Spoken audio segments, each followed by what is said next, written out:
افغانستان کے دارالحکومت کابل میں زوردار دھماکہ سنا گیا ہے۔ ترجمان افغان وزارت داخلہ عبدالمتین کنی نے دھماکے کی تصدیق کرتے ہوئے بتایا کہ دارالامان کے جنوب مغربی علاقے میں زوردار دھماکہ ہوا ہے۔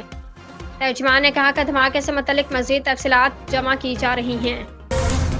امریکی صدر جو بائیڈن کا کہنا ہے کہ نیتن یاہو اسرائیلی قیدیوں کے معاہدے کو محفوظ بنانے کے لیے حتی الامکان کوششیں نہیں کر رہے۔ صدر بائیڈن نے کہا کہ انہیں یقین نہیں ہے کہ اسرائیل کے وزیر اعظم نیتن یاہو حماس کے ساتھ قیدیوں کے تبادلے کے معاہدے کو حاصل کرنے کے لیے کافی کوشش کر رہے ہیں۔ وائٹ ہاؤس میں صحافی سے بات کرتے ہوئے بائیڈن نے کہا کہ وہ غزہ میں قید یرغمالیوں کے رہائی کے معاہدے کے لیے حتمی تجویز پیش کرنے کے قریب ہیں۔ راولپنڈی ٹیسٹ میں بنگلہ دیش کے ہاتھوں قومی ٹیم کے بدترین شکست کے بعد بنگلہ دیش ٹیم کے کنسلٹنٹ اسپن بولنگ مشتاق احمد کا کہنا ہے کہ پاکستانی کرکٹرز کنفیوژ اور خوف کا شکار ہیں۔ اس موقع پر سابق کرکٹر باسط علی، تجزیہ نگار شاہد ہاشمی بھی موجود تھے۔